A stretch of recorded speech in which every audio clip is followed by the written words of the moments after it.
Hello?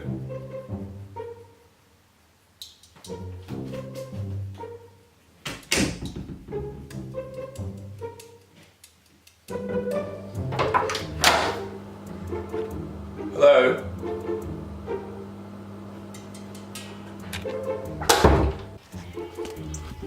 Hello?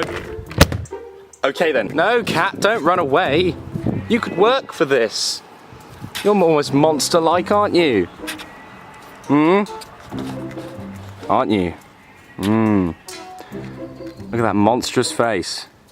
Look at you down there, looking all... Okay, you're gone, fine. Be that way, you little pussy. Well, that door's already open. Let's go and have a look, shall we? Hello? Oh. Hello there.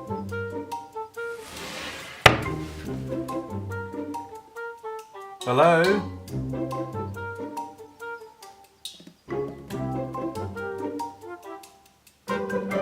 So as you're probably all aware, Disney and Pixar released a brand new film a couple of weeks ago, a new Toy Story film to be precise. I saw it the other week and thoroughly enjoyed myself, as did probably everyone else who's seen it. Which is why, therefore, I award Toy Story 4 the Nitalics stick of approval. Which is just this... It's just this stick that I found. If anything, it's more like a twig. The pussiest of sticks. But seriously though, Disney, man, they just have so many properties, investments, and most importantly, money. Their net income just last year was over 12.5 billion. That's more than the GDP of Madagascar. And have you seen how big Madagascar is? However, Disney wasn't always the huge behemoth of a company that we see it as now. I mean, just a decade ago, it was still looking for the rights to Marvel, Star Wars, and now Fox that's happened quite recently. But even back before all of then, back in 2006, Disney just bought the rights to Pixar for $7.4 billion. So I thought, just for this video, why don't we go back to some pre-Disney Pixar creations?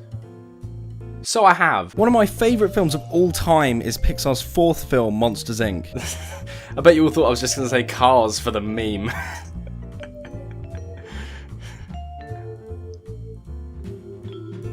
Shit. With a great cast, brilliant witty writing, and engaging characters, Monsters, Inc. constantly lands in my top spots for my favourite films, and it seems many reviews and audiences agree with me. It was the third highest grossing film of 2001, behind the first Harry Potter and the first Lord of the Rings film, with the first Shrek coming behind in fourth. So a pretty solid year for films. But of course, with a successful animated film like this comes the follow-on in merchandising, such as clothes, toys... Oh my god. And most importantly, in my case, video games. I mean, there weren't a huge amount of releases when the film came out anyway. I mean, the only one I can really remember was Scream Team for the GameCube, which was basically just dodgeball with monsters, which is just real dodgeball in my school. There was also the video game adaptation of the film itself, just called Monsters, Inc. for the PS2, where you play as Sully. I think you just go around a load of different areas from the film. But that's about it. Nothing special. Regardless, those aren't the games I'm going to be talking about today. No, I'm going to be talking about a game that shaped my childhood for the better. Maybe for the worse, but most likely for the better, which was Monsters, Inc. Scare Island for the PS1 and PS2. Funnily enough, this game had 3 different names across the world. In Europe, we got Scare Island, however the US got Scream Team, and Japan, well... Japan got Monster Academy. Classic Japan, you're such smart people. Even your video games have to include references to education. I can say that right, that's not...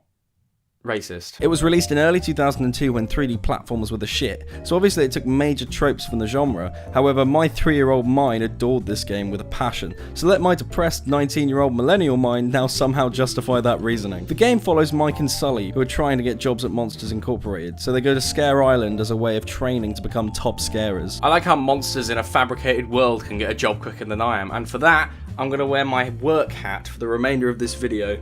Just because I can. Whether it'll prove a point or not doesn't matter, but the fact is that You haven't thought this through, have you? The plot takes a similar route to the film, however in the game's case, the entire process is just pure simulation. The major points do hold, since scaring human children still serves as a pinnacle method of generating energy, and it is still believed that children are highly dangerous or even toxic. God, I'm so glad I'm 19 and don't have to deal with kids right now. Wait. No, I'm not. The whole game revolves around Mike and Sully within these simulations and follows their progress through each segment. There is a total of 12 different levels throughout, as well as an initial orientation hosted by Roz, which basically teaches you the standard elements and controls of the game. Both characters can double jump and attack, with Sully using his tail and Mike just... well, he spins. A lot. Both characters gradually learn or obtain new abilities throughout the levels, and with the choice to play as either, the level changes depending on your choice, adding some replayability to them. It's a very standard but well-made gameplay leveling system, like almost original Metroid style. You can return to new parts of the level when you're discovering others, since new abilities allow you to unlock them, and it allows for fun and unique discoveries throughout the game.